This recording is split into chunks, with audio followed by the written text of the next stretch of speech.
you're here. Cindy, Yeah. what are you doing here? Alden is not here. I come here especially to meet Yaya personally. Not like enemy, like a friend. Because I tried to talk with her a lot of times, but I didn't have a chance. Yaya, gusto daw makipagkaibigan ito.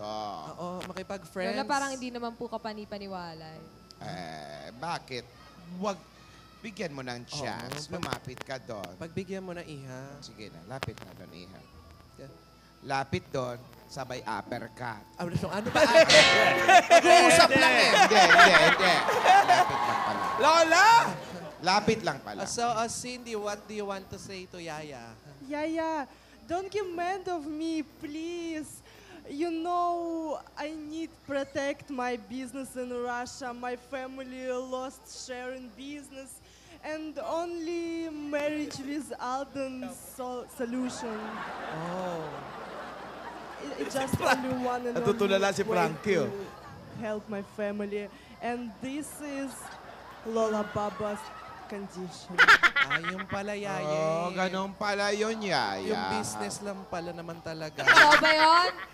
Ulitin mo nga yung sinabi mo. From the top. Hirap na nga, ipapaulit mo pa.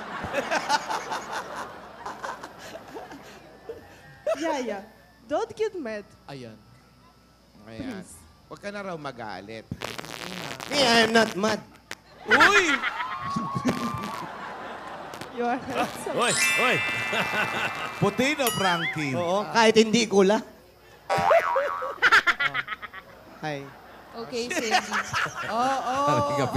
Uy! Okay na. I understand. Okay.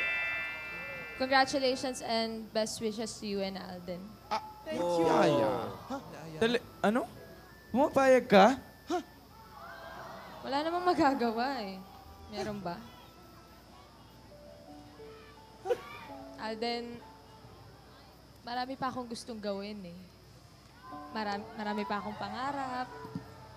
Yung pamilya ko may pangarap din sa akin. And syempre sa'yo may pangarap din sila, di ba? Priorities nga natin, di ba? Hindi nga lang ako kasama sa pangarap na yun. Kaya, mas mabuti na sigurong tanggapin ko na lang. Maging matatag, siguro kasi hanggang dito na lang tayo eh. Alam mo kasi, Alden, ayoko naman kasi talaga sa'yo eh. May iba akong mahal.